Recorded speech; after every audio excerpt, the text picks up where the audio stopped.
Okay, good afternoon and welcome to the Growth and Resiliency Speaker Series. This is number 7. This is the 7th speaker in the series and actually happens to be the final speaker in this particular series. So we're delighted to have Max Valiquette with us today, and I will shortly provide an introduction to who Max is. Before I've provided an introduction to the Growth and Resiliency Speaker Series. So this speaker series is being beamed across the province, in fact beamed globally to all of you currently online. And it really focuses on the growth and performance of small and medium organizations that have been particularly challenged during this time of COVID. And so it's all about that resilience and recovery process. And we're delighted to be having the support of Mount Royal University in partnership with their Growth Catalyst program, as well as Alberta Innovates, which is the province's innovation engine and a key innovation ecosystem support organization. A number of you will know Alberta Innovates that are on the call today. But let's get to our keynotes today. Super excited to introduce Max Valiquette. He's an innovation, transformation, and marketing expert. Prime Minister Justin Trudeau, nonetheless, called him a can't-miss public speaker, and Marketing Magazine named him as one of the most influential marketers in Canada. Max is a multi-award winner, marketer and consultant, known for transforming businesses and brands by focusing on what's now and what's next. Max is the founder of Youthography, a groundbreaking marketing company that was first in North America to focus exclusively on millennials, a huge market out there. He is currently the Chief Strategy Officer at Diamond Integrated Marketing. And from Google to Microsoft, from Ford to Jeep, from Puma to Nike, from Scotiabank to Citibank, Max has worked with the biggest brands in the world and is never happier than when he gets to the channel to share his experience into a transformative presentation for a live audience. So please welcome Max Valiquette. So hi, everyone. Thank you very much for having me today. It's great, actually, to be here. And thank you very much, Simon, for the introduction. Today, I'm going to be talking to everyone here about growth through brand and purpose. This is called Building an Identity You Can Rally Around. And just a quick couple of bits of housekeeping before we start. One is there is a question and answer functionality that I'm sure you're all aware of. I know some people say keep questions until the end. I would prefer that you don't.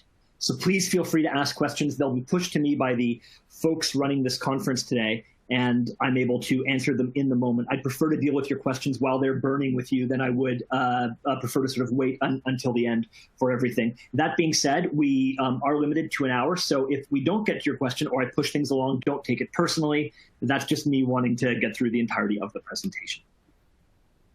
So first of all, thank you very much for having me. It's very nice to be here. I guess we're now getting into year 2 of making presentations like this. So hopefully we're all acclimatized, but not so acclimatized that we're not ready to spring back as things hopefully start to change.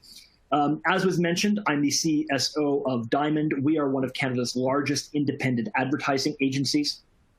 But I'm going to talk a little bit about me and my brand first and foremost. Marketing Magazine, as was mentioned, called me one of Canada's most influential marketers, and depending on your mileage with the Prime Minister, you may be more or less well-disposed to hearing that he called me a can't-miss speaker. But specifically, I'm just bringing this up again, even after that wonderful introduction, because we're going to be talking about brands. We're going to be talking about brands and branding.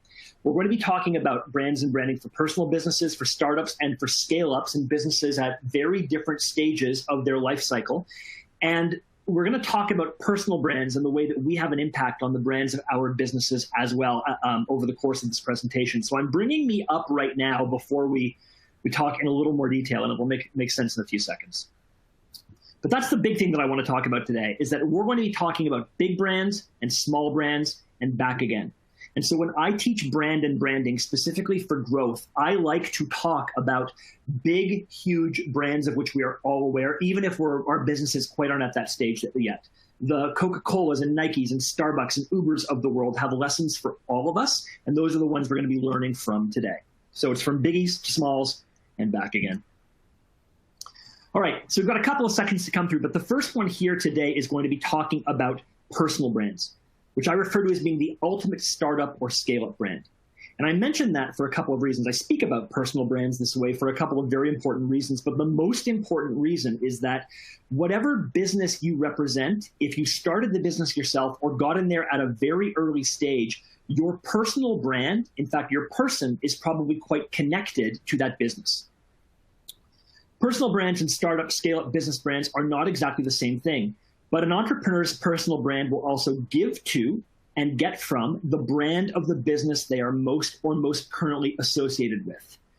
There are a few hundred people on this call, I think, and you're going to represent businesses of all different sizes. And so before we talk about your business's brand in particular, I want to talk about your brand in particular and how that has an impact on your business. As was mentioned, I started out in this industry probably about 25 years ago, but my first real foray into working for myself and doing something new and different, starting my own business, was a business called Youthography, which was the first of its kind in North America, a marketing and research company focused exclusively on the youth demographic, which at the time was something really different and special. This was the year 1999 or 2000, and we hadn't even coined the term millennials yet, but my organization was researching millennials, understanding millennials, and marketing to them. I got very closely associated with this demographic, where I would make speeches and I would present to all sorts of people across the country. I did, in fact, present everywhere from the legislature in Ontario to a huge group of civil servants in Canada about how to get, in Ottawa, sorry, about how to get young people more involved in voting, to literally every one of the biggest consumer-facing youth brands across Canada and, in fact, across the United States. And that's what I became associated with. But there's nothing like turning 40 to have it be kind of creepy that you're known as a youth expert. So in fact, I actually found that I had to do a bit of pivoting in my own personal brand, and this was a good thing. So I was able to transition from being all about youth to being about innovation, technology, marketing, brand purpose, the things you're going to hear some about today, and make that transition and build from that business into my personal brand, which has then followed me in anything else that I do, including now being CSO at Diamond, which is one of the largest independent ad agencies in Canada that has a much larger focus than just young people. So your personal brand and your startup or scale-up brands are related, and I believe now more than ever. If you're a business of one or leading a business of some, understanding what your personal brand brings to your business and takes from your business is important. But I will say this, the most important thing is building a brand for your business that is bigger than you. Speaking very candidly, I had a lot of success at Youthography, but I think the mistake that I made was I had too much of an association between me and my personal brand and the business itself. And it did not survive our transition plans of me handing it over to someone else or to a group of people, as it were, because I wasn't there anymore, I think. And I hadn't done a good enough job of understanding what my brand was and what my business's brand was and making sure that they weren't the same thing as a part of our succession plan. So if you've started a business and you're a very small group, if you're even a business of one, I want you to think a little bit about your personal brand, but pivot very quickly now and think more about the brand that you are creating for your business that you may have been a foundational part of starting it, but needs necessarily to be bigger than you. So let's start talking about brands. Here's our first section, which is what is a brand? And I mean, you've got options in the Q&A here, so please feel free. But does anyone actually feel like just typing in what you think a brand is? I don't mean the names of some popular brands, but does anyone, just for the great recognition I'm going to bring to them in front of a group of their peers, feel like bringing a definition of what they think a brand is? You can put that in the Q&A or put that in chat somewhere if you'd like to. This is a tough one, and sometimes I get people who want to lift up their hand and go, a brand is something. A brand is a symbol. A brand is a logo. Some people will say a brand is the way you express what you do.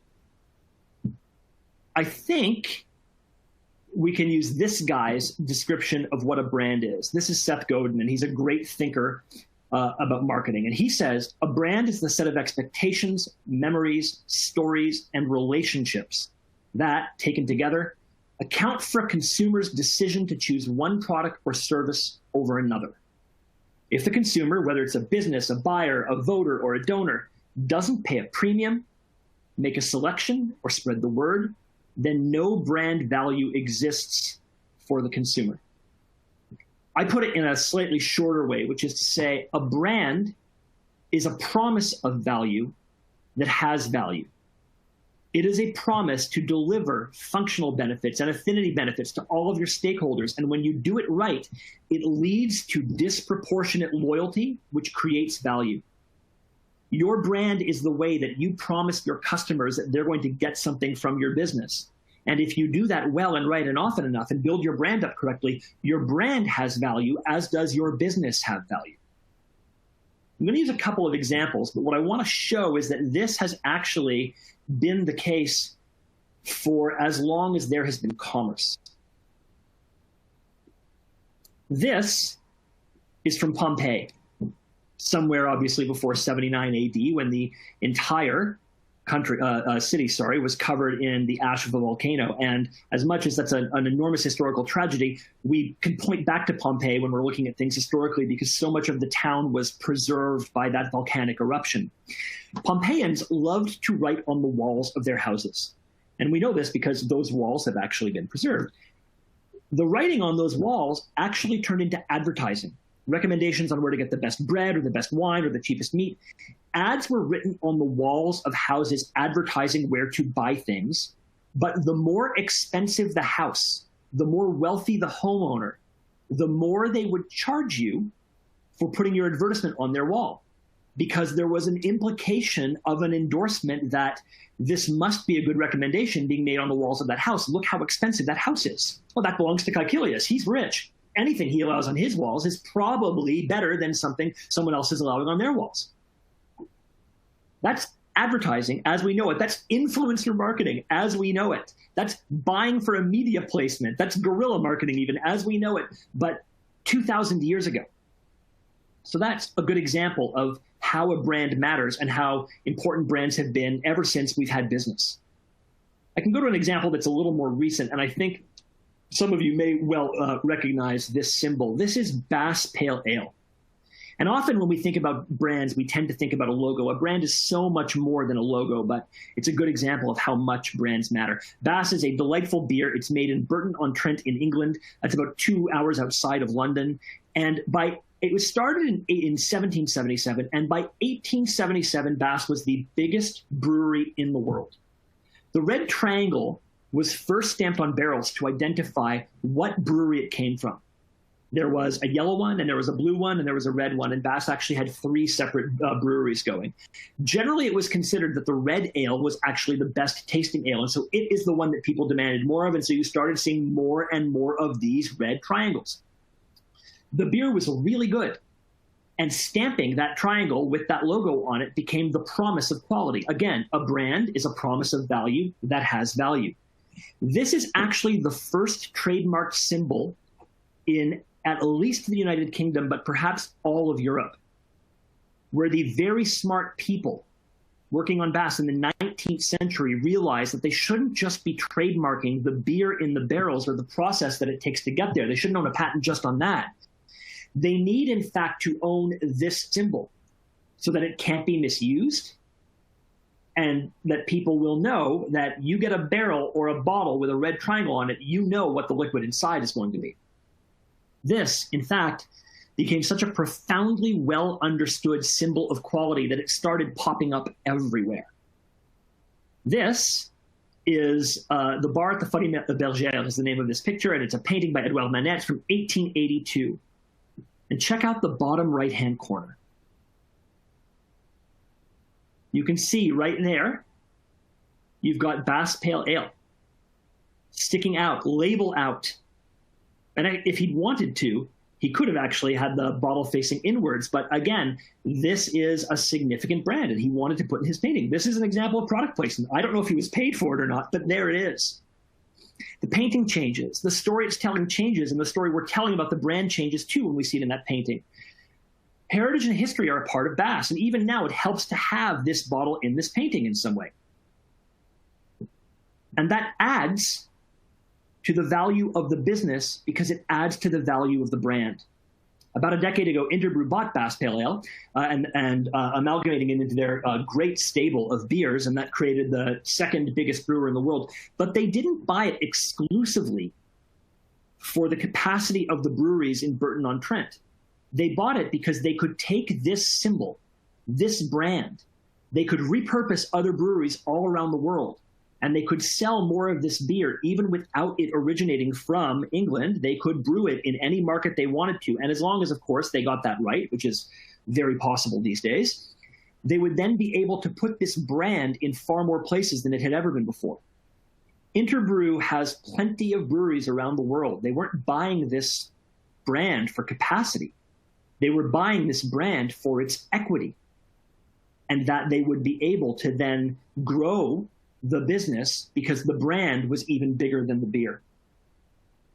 So great brands have meaning, and great brands last, and great brands eventually develop a value of their own.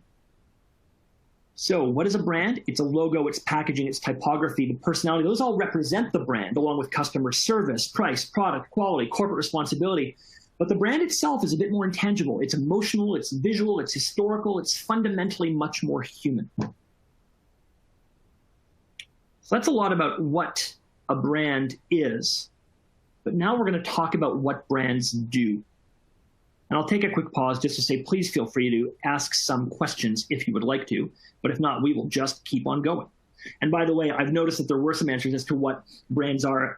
Scott said it's the most immediate idea of what the company or person brings to someone's mind. I love that, and we'll talk about positioning soon. Kalina, you said just a straightforward identity, which is really interesting. Hafiz, I hope I'm pronouncing that correctly. You said something that people can associate or identify with, which I love. Florent, you said a brand is perception by others. That is very, very true, and we will talk about brand perception soon. And Miranda, you said it's the personality and driving force of a company, which I love. And Karen, you said it's your promise to people. So these are really great things. We'll actually be using that term promise as we go through this next section. So thank you for setting me up, Karen. Okay. So what do brands do? Well, brands make promises and brands need proof. If I were to ask people what the #1 kids brand of all time in the world is, we would probably get a few answers. Some of you might say that it's Lego. I hear that sometimes. Some people say Mattel. Personally, I think the #1 kids brand of all time is Disney. And Disney has an army of trademark lawyers who are protecting every single part of their brand, right? They're making sure actively that no one takes Mickey Mouse or Donald Duck and unlawfully reproduces them, because there's so much equity in the Disney brand, but also in the sub-brands of Disney's characters. So these two guys are as protected as if they were the Bass logo or Coca-Cola or Pepsi or anything else. But the thing is, these brands are so popular with kids that, in fact, they have been illegally reproducing these characters, much to the chagrin of Disney's trademark lawyers, and our parents have been aiding and abetting us by posting them on fridges everywhere across the world. That's how powerful these brands are, that we actually recreate them ourselves because we engage with a good brand that powerfully. Now, Disney's brand promise is an interesting one, and you can actually see it at Disney World, where literally it says, where dreams come true. Now, I said that brands make promises and that brands need proof, and that is an absolutely incredible brand promise for a brand to make, where dreams come true. And Disney does a great job of its marketing and its branding. You can find a great video if you want on the internet of which I can actually send out to the group if you'd like, but it's of a young girl who gets surprised with a trip to Disney World by her parents, and she absolutely just loses her mind. She's so thrilled at being able to go there. But again, she's never been, but she's been told by the great Disney marketing machine that her dreams will come true when she gets there. Disney is actually able to have a where dreams come true promise because they make dreams come true for young people. They do incredibly amazing things at Disney World to make sure that they deliver on that brand promise. They take away pain points and they augment pleasure points, making sure that you can have a tea party with the Disney princess of your choice. Every day when the fireworks go off on Main Street, it's like they're going off for the very first time. But Disney also recognizes that they need to do things like provide fast passes or make sure that if it's raining, they can show up at your car as you open the door to get out with umbrellas for you. They do a great job of managing where people have parked because inevitably people forget where they've parked. And at the end of the day, your kids are coming down from a massive sugar and adrenaline high and they just need to get home. Disney knows that if it takes you an hour and a half to find your car, you will not have had your dreams come true that day. So they do a better job of logging where individual cars are than the car owners do themselves to make sure that you can get out. My favorite thing Disney does with their brand is they train all of their employees playing Disney characters to sign the names of those characters with exactly the same signature. So that if your kid goes to Disney World in July and they get Elsa to sign something, and someone else's kid goes to Disneyland in August and they get Elsa to sign an autograph book, when those two people are comparing Elsa autographs, they're going to be the same to keep that illusion going, which is incredibly important. Disney makes that promise, but they can make that promise based on that proof. And you can actually find another video of the same young lady 2 years later going back to Disney World, and she has the same insane meltdown when she's about to go back because she had such a great experience. So your brand needs to make a promise, and your brand needs proofs. It's the same for smaller brands. You may not be making a promise of where dreams come true with your business, but you should be making a promise that your business can deliver on. I find that for new businesses, for small businesses, for startups, and for scale-ups, it's actually best to go to the great Simon Sinek and start with why. When you are thinking about your brand promise, remember this quote from this gentleman, which is, people don't buy what you do, they buy why you do it. So if you're thinking about what your brand promise is, what's going to be at the center of your brand's mission or your brand's purpose, it's going to be built around that why. Great brand, to get an example of this from, is Nike, a brand that I imagine everyone here has probably heard of. If not, you should look them up. We're all aware of what Nike's big slogan is, and that's just do it. But that's not their brand purpose. That's not their why. Right? This is the consumer-facing expression of that brand purpose. If anyone wants to just put it into the chat, I'm going to ask if anyone is aware of what Nike's brand purpose or Nike's mission is. Again, it's not just do it, but it's a terrifically constructed sentence. And actually, this was Nike's driving mission, period, for the first 40 or 50 years that the company has actually been in business. They had a very clever sentence as to what their mission was. I'll share it on the next slide, but please feel free to send in. You'll get bonus points, and I'll call out your name and say something nice about you. Nike's mission is to bring inspiration and innovation to every athlete in the world. Now, they call it their mission, but it's essentially their purpose. We don't have to get held up with nomenclature here. I'm just going to repeat that. To bring innovation and inspiration and innovation to every athlete in the world. And what I love about Nike is that there's that little asterisk beside athlete, if you can see that there. And they say this: if you have a body, you are an athlete. They actually put this on the walls of their offices in Oregon. Nike campus will be emblazoned with this to bring in inspiration and innovation to every athlete in the world. And if you have a body, you are an athlete. And Florent, you're on fire here. Either you work for Nike or you're just very good at Googling, or do you have this tattooed on you somewhere? I don't actually know, but that's exactly right. Bring inspiration, innovation to every athlete in the world. And then they have a greater mission, which is about groundbreaking sports innovations, making their products sustainably, all of that kind of stuff. That's very true.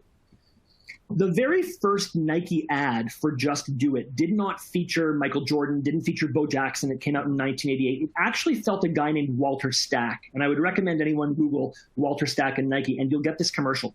And essentially, you see an old man who's running across the Golden Gate Bridge in San Francisco. And he talks about how he goes running every morning. And then it says Walter Stack, 80 years old, on the screen. And he turns to the camera and he says, "People ask me how I keep my teeth from chattering when I run early in the morning." And then he turns to the camera and he goes, "I just leave them at home." And then it says, "Just do it." So when Nike says innovation and inspiration to every athlete, they mean every athlete. And what I absolutely love about that ad is that was the launch ad for Just Do It. It didn't feature some famous, incredible, multi-millionaire athlete who had won championships or been at the pinnacle of their sport. Nike proved their brand purpose and how applicable it would be to everyone by being able to create compelling branding and compelling marketing that didn't feature those guys, that featured someone who was much more in line with one of their more regular customers. I will say that in the time since, Nike's actually pivoted a little bit their brand purpose. And so they still talk about this vision of innovation and inspiration, but now they would say their larger purpose is uniting the world through sport. And you can see in their latest branding that they've taken it a step beyond about being just about the innovation and inspiration for athletes, but in fact, this sense of uniting the world. And their last big brand ad that featured split screen cutaways of different athletes doing different things, but looking like they were one at the same time was a really good example of that. And they've doubled down on that notion of uniting the world through sport. And Nike's having a really great couple of years right now. And it is in no small part due to how well they've managed to communicate what their brand is about. So why you do is also why you matter to your customers. And a great purpose builds a great brand. That's true for big brands. That's true for smaller brands as well. And so incredibly important for you and for your brand is that you figure out what your purpose is. And I know there's different people in the room who have different levels of growth in their business currently. And what I would say, the single biggest challenge I see for businesses that need to scale up is they haven't truly thought through what that brand purpose is. You may have your corporate mission statement written down on a single page. You may have done your own corporate vision on a single page, but that's not the same as understanding what your brand purpose is. So how do you build your brand? Well, I've got 7 big things I'm going to take people through over the course of the rest of the presentation in understanding what you in particular can actually be doing for yourself and for your brand to make sure that your business and your brand start to put some of these best practices of the Nikes and Disneys of the world behind your brand or your business. Just going to pause for a second because we've gone through a fair amount and ask, are there any questions so far on brand purpose, on why, on vision, on mission, or anything else anyone would like to bring up? In case people need time to put something in chat, I'll very slowly drink from this enormous white mug.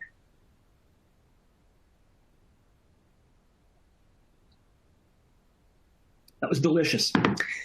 Karen just asked, this is great. Karen just said, sorry, this is Karen Anderson, who just said, having a clear why helped me drop what we were doing and innovate new ways to fulfill our why during COVID.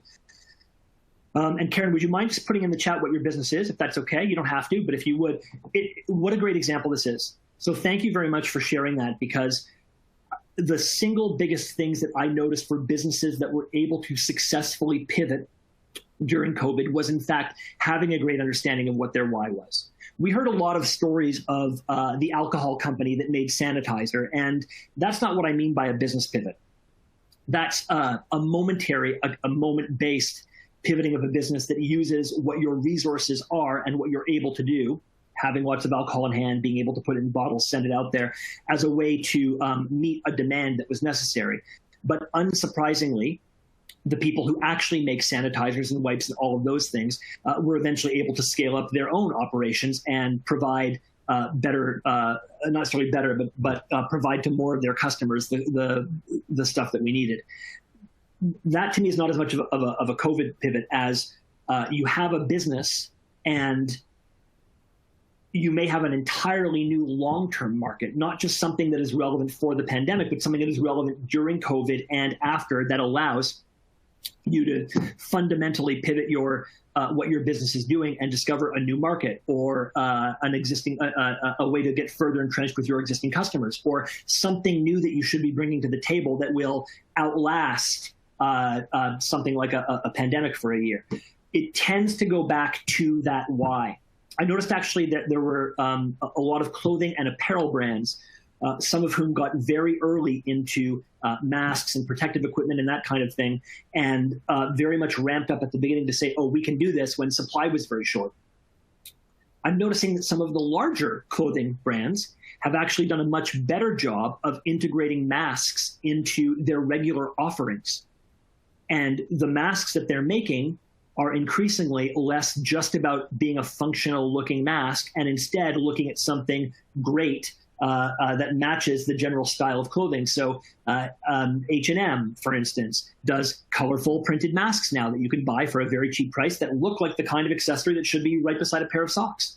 but they understood that their fast fashion consumer, and their why is, to provide innovative and interesting fashion for everyone at great prices, that they'd be looking for their masks to actually probably look a little bit interesting and also be not that expensive. So it's that kind of brand pivoting that I'm talking about. Karen, you mentioned your Alberta food tours. Our why is to increase the health of soil, food, and people. We did that through storytelling, connecting people through experiences we created for people to eat, engage, and explore with in-person tours. And this is great. Now we developed a self-guided food tour game, care package gift boxes filled with Alberta food products. I'll send you my address, Karen, and virtual breakout room food-oriented activities. So this is great because your why isn't to have people tour Alberta. Your why is to increase the health of soil, food, and people. And I love that. That's a greatly well-defined why, which means that as soon as tours are back on again, you'll be able to do that as soon as that's possible. But I love that your why isn't to provide tours through Alberta's food industry for as many people as possible. That's an output of that why. The why is to increase the health of soil, food, and people. So I just love it. Florent, you asked for tips on how to translate vision and mission into strategy and where to start. I'm going to start right now. So many good segues from people asking questions today. I'm very appreciative of this. So let's talk about some actionable things to do with some actionable examples. So if you haven't actually written your why down yet, my step number one is, first of all, to find your why. And very simply, your why is the shared equity between the reason you and your employees come to work and the reason you matter to your best customers. It's very difficult to put how to find your why on a single slide, but this, for me, has been consistently the best way to do it. You need to figure out why you and your employees show up every day, what it is that matters to you about what you're building, why you love to be there, and then the reason you really matter to your best customers. Those two things put together are probably what your why is all about. So using Karen's example, for instance, of Alberta food tours is an interesting one because that why has a customer-facing element to it, and that why also has an Alberta food tours element of it. So everyone who's engaging wants a healthier soil, healthier food, and healthier people.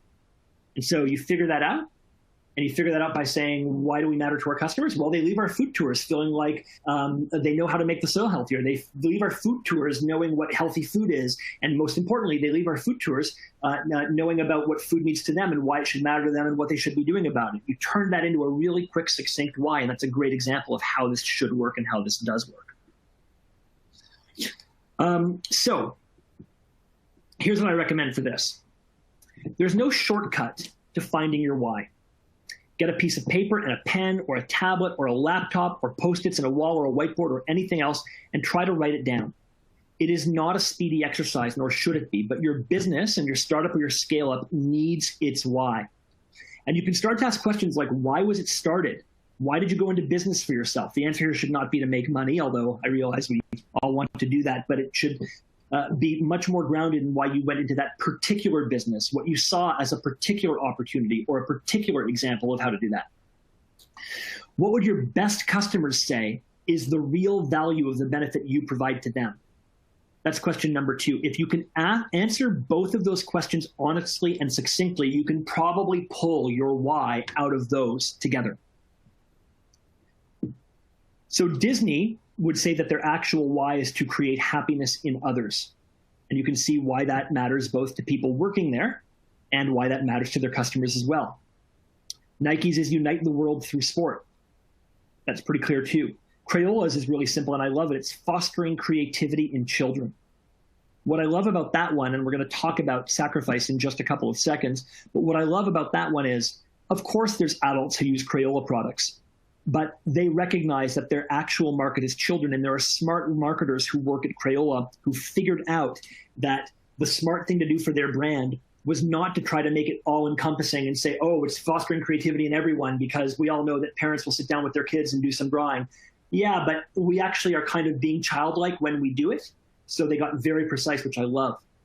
Dove's is help women develop a positive relationship with the way that they look, and that is actually an extraordinarily developed brand purpose for anyone in the health and beauty area. Dove groundbreakingly did this about 15 years ago, and that's why their campaign for real beauty was so successful. And TD, for instance, theirs is to enrich lives, which is a very good word for them to have used because it allows them to talk about literally enriching by the creation of more wealth. So people come to TD for their investments. They come so they can buy a house and eventually pay off their mortgage. But also it's why they have their ready commitment and all their community initiatives, because enriching lives is built into that brand. So to find your why, create and write down your own brand purpose statement and use that as a guide for all of your branding activities. And again, go back to, why do you and your employees show up there every day? What is that big thing that drives you as to why you're doing it? And on your best day, what will your best customers say is the biggest benefit you're providing to them? If you can write those two things down, you can probably generate a pretty good why statement for yourself. But as I mentioned with Crayola, it is important to sacrifice. This is one of the great maxims of marketing, that positioning necessitates sacrifice. And this is a 50-year-old book called Positioning. It's by Al Ries and Jack Trout. And they will say that this is one of the critical rules in building a brand. You've got to stand for something, and that means choosing not to stand for a whole bunch of other things. Crayola would lose all of the really motivating and wonderful childlike whimsy that they build into all of the marketing that they do if they had fostering creativity in everyone as a brand purpose. But because they've decided to focus on kids, and that's what they build their brand around, it makes them obviously the #1 brand for crayons and markers and coloring implements for kids, period, but also probably the #1 for adults as well, because it's when adults are engaging with that category, they're being fundamentally childlike. Positioning necessitates sacrifice. And I find that smaller businesses, startups and scale-ups especially, can be at a really significant risk. The stakes are often so high that you think to yourself, well, we should just be standing for everything, and our customer base should be everyone, and we should do as much as we possibly can. That may be good for temporary growth, but it will fundamentally mean that your brand doesn't stand for anything. And that makes it harder to lock onto a position in the minds of your customers, both current and potential, and also makes it significantly easier for clients for competition to take your customers away from you. Ed Brost, I hope I'm pronouncing that correctly, Ed, said, could your why evolve over time? E.g., Bill Gates' why may have been different when Microsoft was young, but might now be more altruistic. Absolutely. And Nike's why evolving over time is a very good example. I mean, they walked away from having as their pure kind of singular guiding mission statement, innovation and inspiration for every athlete, and they brought in uniting the world through sport. And I believe they did that for a couple of reasons, but one of them is when Nike started, they could say, we want to provide innovation and inspiration for every athlete, which has a sort of worldwide mandate. But that's very different as being a global brand. You're able to say, we are about uniting the world through sport. That has a more active worldwide role for Nike, and they grew to be big enough that they could actually do it. So that's reason #1. And reason #2 is, I think that over the course of their 50 years, they viewed properly that sport is one of the things that unites our world. And I think they've also felt that in some ways we're more outwardly divided than ever before. And so you'll notice that even when they're marketing solo sport equipment, they actually find a way to bring unity and community more so than ever before. They don't actually tend to focus on a single jogger jogging. And you get up at 6 a.m. every day and you go and do that, and it rains, sleet, snow, or shine, it's you. They no longer really focus on that. They'll actually show that person being part of a group of joggers or community of joggers. They've decided to sponsor way more group activities like Nike 10Ks and runs, again, for those individual athletes, but they recognize they need that sense of community and that sense of unification. So you absolutely can evolve your why over time. What I would say, though, is don't build a why that you're expecting to evolve. Build a why that is really great for your business and that feels evergreen and forward-looking. And if you get so successful that at the point it can be evolved, you will do so. But don't start building a why that needs to be evolved. Instead, think about building a great why, a distinct why, a differentiated why for your business. And that evolution, if necessary, will come down the road. Build the why for now and forever. Evolve it as needs. And I would just say here again, don't try to build a brand that does everything that your competition does. Focus on the thing that you do best that matters the most. There are two enormous purveyors of coffee in Canada. I mean, there's more than that, but there's two big ones that we can think of as being real coffee-driven brands and retail brands, restaurant brands, and that would be Starbucks as one of them. And Starbucks says that their big why is moments of connection. So you'll notice that the title of their why is just moments of connection. It doesn't even mention coffee yet until you get into the fine print, which says, we believe a shared moment of genuine connection over coffee is a simple act that helps provide an uplifting part of someone's day. Getting that moment right every time, every cup, everywhere we are, creates a brighter outlook for customers, for ourselves, and for our world. But look at the way that notion of connection bleeds into everything that Starbucks does. Right, so famously, Howard Schultz, who founded Starbucks, or one of the founders of Starbucks, talked about the third place, which may seem like a long time ago that we were actually going to coffee houses and for them to provide a third place. But he was noticing that Americans were spending less time in places like bowling alleys and clubs and that kind of thing. And he recognized there needed to be a third place. So Starbucks actually built their brand purpose into a real investment in store design. They wanted it to be a place that you wanted to stay. They do things like community bulletin boards, which seems really old school, but is really wonderful and really delightful because it's about moments of connection. They use their app to bring you back into the store, again, for moments of connection around that ritual of coffee, not just around getting something, the liquid itself. It's always around something bigger than that. They hire and manage their entire staff to be as outgoing and as engaging as they possibly can, to have conversations with their customers. They put your name on the cup, even when they get it wrong. And here's some examples from Starbucks Fails website, where someone whose name was Andy was Auntie. That was Marla, who's Barbara. Barbara was Marla. There's Bianca, who was Bianca. There's Chad, who was Shat. And I can't actually even read that. I think this is Bacharda, who was Patricia. You can find these online everywhere where people love to post when Starbucks gets their name wrong. But I would actually argue that this is another good example of a kind of moment of connection, because we've all had our name misspelled or misspoken or mispronounced by people. We don't really care about it. And it's an element of comedy, and that not taking yourself too seriously about it brings that moment of connection. They will even make products that are much more designed for being shared over Instagram than they are actually for being consumed. I don't know if you've ever had the unicorn frappuccino. Not a big fan myself, because I don't think anyone needs their monthly allotment of sugar in a single beverage. But it wasn't really designed with an effort to make sure that it was the best tasting thing in the world. It was really designed for a younger consumer who likes to create moments of connection and share things that look cool, and that's that unicorn frappuccino. Now compare that to Tim Hortons. Again, a very successful brand. Usually, in fact, you'll find that in almost any category, there will be multiple successful brands, and what they've all done is defined a very specific why that actually allows them to be distinct and differentiated from the competition. Tim's why is about fueling us for the joys and jobs of living in Canada. It's something about fueling Canadians for life in Canada at the core of what they do. Where Starbucks is about the moment of connection, they put your name on the cup. Where Tim's is about fueling you for your day, they put the contents of the cup on the cup, right? Starbucks writes your name, Tim's puts medium double-double. Again, there's room for both of these brands to do really well if they have a distinct and differentiated why that works for themselves. I would argue that both Tim's and Starbucks, when they start to lose their why, is when they start to lose their way. So for sacrifice, focus that brand purpose on something specific and clear. Don't do everything. Do a great job of standing for one thing. And remember, there's rooms for lots of winners, whether the brands are big or small. What winning brands have in common is that they pick one thing and they own it. So number 3 is distinct, not different. That one thing you want to put at the center of your brand does not have to be something unique to you.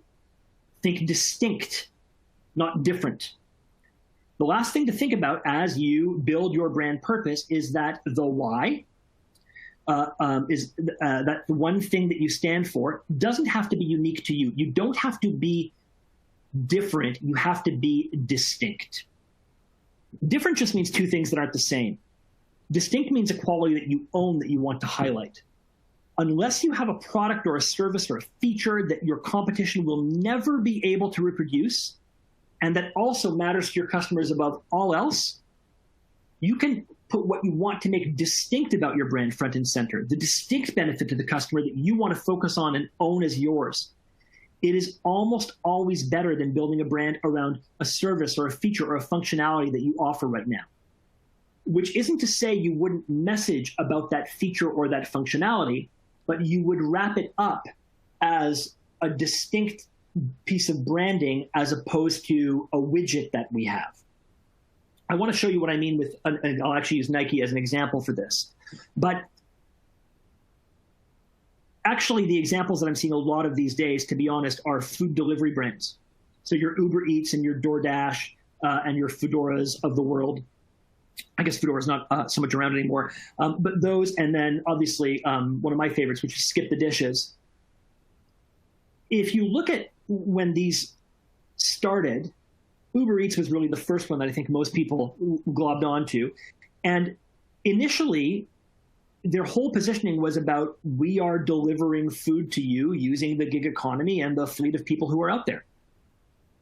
Ultimately, that wasn't ownable by them. They built their brand position around a functional piece of technology that was far too easily for the competition to duplicate.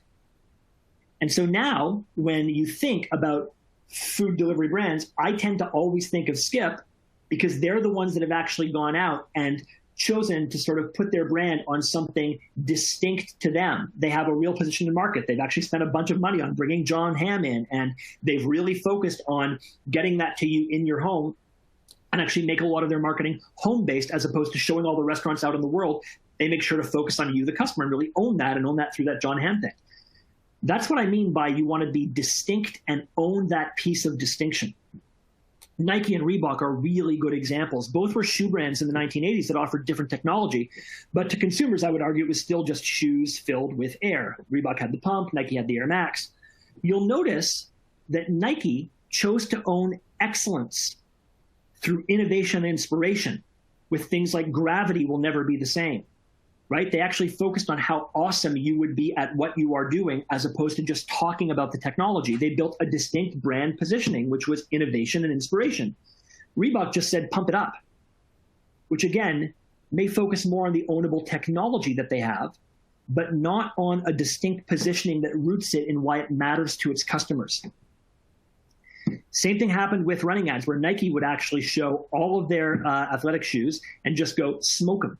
Whereas Reebok would talk at length about, this may be the only place in the club where these shoes won't perform, and would talk about the technology in the shoes itself. Nike understood that the distinct brand positioning was why this matters to someone who's going to buy these shoes, is because they are going to be inspired and they're going to believe that they will excel in the athletic field that they're choosing. Reebok instead wanted to talk about, here's what our soles are made of. So distinct, not different. How you choose to talk about the thing, how you talk about the thing you choose as a point of distinction matters more to your brand than a functional difference you own. And I would give one caveat to that. If you have invented something that no one else can possibly do or will be doing, you can in fact build a brand around that. But I would argue that that is really dangerous territory to be in. I wouldn't say that your business shouldn't be built around that, but you've got to be very sure, if your brand is fundamentally, we're the only ones who do this, that you're going to be the only ones who do that. Instead, you may want to distinctly talk about the thing that you do well in a way that no one else is talking about it. Number 4 is use the right tools. And so we all work differently, so your mileage may vary with this. But in my experience, good branding starts with more than a keyboard or even a piece of paper or pen. This is actually the window in my house, and this is a brand that I built with Post-it notes and colors and different colors of markers to use on them. I needed a bunch of complex thoughts, so I had to be able to take something off the wall and put it back elsewhere. But this is an actual brand that I built using Post-it notes, and that's how I had to get all of my thoughts organized. You're going to be articulating lots of different thoughts as you work on your brand and your business. You want to bring some ideas together. You want to kill others. You want to move them around. I would say whatever tools you're using to start thinking about why you show up at work every day, why your employees show up at work every day, and also what the benefits are to your customers on your very best day, I would say make sure you can capture everything and make sure you can organize, synthesize, sacrifice, write. You don't, in my experience, want just a single piece of paper and a pen and to be writing out things. You want to be able to actually organize complex thoughts. You can do that online with technology. You can do that in an analog fashion if you want to. And the other most important tool is research. And this is where smaller businesses and personal brands are often at a loss and have a lot in common. Research can be really expensive and unwieldy. But what you do have access to are people in your circle. That's clients if you've got a going concern, or the people in your life if you're starting a personal business, or you're actually just at that real beginning startup area and you're not scaling up fully yet into that next level. So conduct stakeholder interviews or surveys with your clients, focusing on your positive attributes and successes only in this case. This isn't the kind of customer research you do about what should we be doing to get better. Find out what it is people love about you and that brought them to engage with your business in the first place and has them re-engage with your business, because that's something to build into your brand purpose. And then if you've got, keep on doing that other research, by the way, to find out what isn't working, but the stuff that isn't working isn't what makes it into your brand, right? And then if you can, if you've got data, if that's available to you, dig into that. And if you've got numbers, they may tell you something about your brand. If you are just starting your business and it's based around you as a person, you can conduct a kind of activity called a strength bombardment, in which you actually get the people around you to talk about what your strengths are or what your very early business's strengths are in a way that is actually very empowering. And so just if you Google that term strength bombardment, you'll find examples of it. But essentially, you actually want to get people who have great things to say about you and the business that has just started and ask them to pick the one thing that they like the best about it. And maybe about you, it may be about the business. Those things can actually be the foundation for a very good brand purpose for brands that are just starting. Next up after that is a brand identity and a brand book. Every business needs that brand purpose translated into a brand identity, and that brand identity codified into a brand Bible or brand playbook or brand book. At a minimum, this will be a logo and a word mark, as well as general look and feel guidelines. It also should include any other branded collateral materials and should get into things like tone of voice, website guidelines, social media presence. It may even include sample advertising and marketing materials. Every great brand does this. That's actually the cover page for Starbucks' global brand book. And I realize also we live in a kind of golden age of marketing and branding where we've all done some kind of education around it. You might have done as much as a semester in high school. You may have actually gone to school for more of this, or you just may be someone who engages with the world at large and sees brands and branding every day. Everyone thinks they can do this. It's actually way harder than it looks, and not everyone can do it. And even experts sometimes get it wrong. On the very left-hand side there, that's the New South Wales government who built a brand for themselves and a logo that says NSW government, which stands, for not safe for work. In the middle there is London 2012, the logo for the London Olympic Games, which was a good example of a badly developed logo. It was supposed to, I think, vaguely say 2012 there, and I think that's supposed to be a girl at a computer on the right-hand side, but it was just a garbled mess to some people. Others thought it looked like two members of the Simpsons family kissing each other. Gap tried to reinvent their brand 10 years ago and had to turn it right around when they went from that iconic Gap logo to something that looked like anybody could have done it. And even Tropicana switched from the brand on the left to the brand on the right in their actual packaging and had to turn that around very quickly because it was a failure. Now look, I'm not saying then don't go to experts. I'm saying that I could provide far more examples of this. Oh, and sorry, in the middle there, is a group called Kids Exchange that didn't think about how when you put an S and an EX together, it actually spells the word sex. So they get mocked an awful lot for having the word sex in there in the title of the brand. And I don't want to actually be making my goal isn't to make fun of them or this or any business at all. I could actually show way more examples here of smaller businesses that have done far, far, far worse. But I get how difficult it is, and I don't actually want to pick on those smaller brands. So I've picked large ones in particular. It's not just about avoiding these big errors, though. It's about making sure that your brand, the name, the logo, and the marketing are all helping to build your business. And if the experts can get it wrong, it means the amateurs at it can get it even more so. So at some point, you have to invest in building your brand. And this usually means engaging a branding or marketing firm, or at least a person to do it. And I realize I'm someone who works at a marketing agency saying that, but my honest experience is at some point, you're going to have to outsource this, and you should be going to experts who know how to do this. I would say pick a channel or two, especially if you're just starting, and especially if you're handling marketing yourselves. Don't feel that you have to be on Instagram, LinkedIn, Twitter, Facebook ads, on television, print, radio, everything, TikTok, all of it. Just pick one or two to start.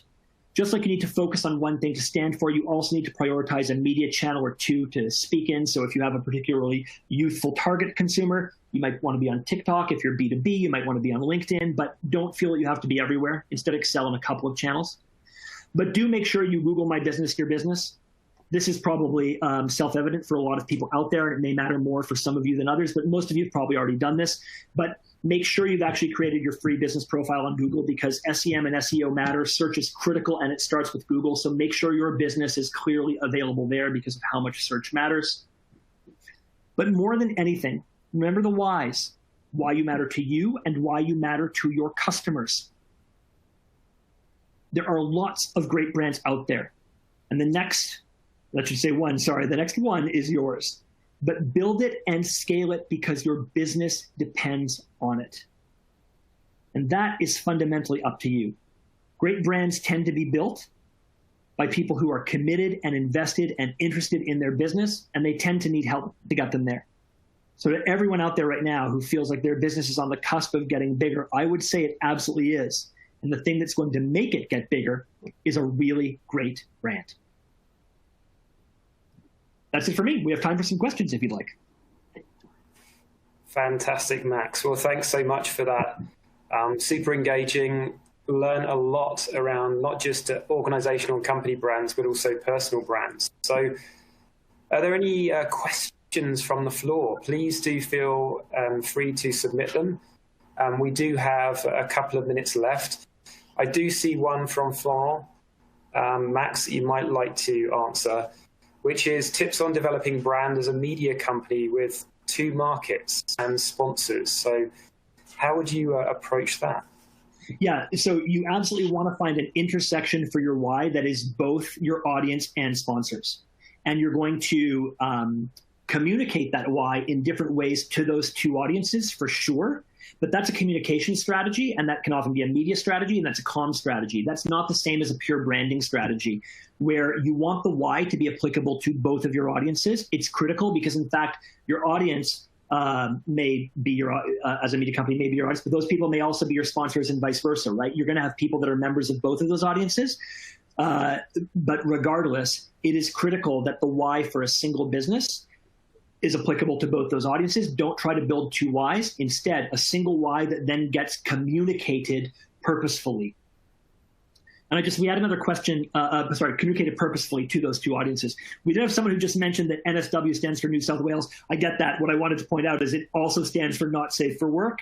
And so I probably wouldn't be going out with a logo front and center that communicates something different than what that does. Fantastic, Max. Well, we've run out of time today, so just wanted to say a huge thank you for sharing all of that knowledge with us. I'm sure a lot of us have found that supremely helpful on the call today of just building our brands, reviewing that work and progress that we've done. So thanks, virtual high five, Max. And yeah, you've joined today the Growth and Resiliency Speaker Series. This was the final speaker in this particular series. We're super excited to have partnered with the Mount Royal University and Growth Catalyst Program, as well as Alberta Innovates, the province's innovation engine. So do watch this space for future events. Obviously, this will be posted on the Unbound platform and also YouTube. So there'll be various ways that you can catch this. You can share it with the rest of your audience and others that may be interested in seeing this. So thanks a lot, everybody, and we'll see you again hopefully soon.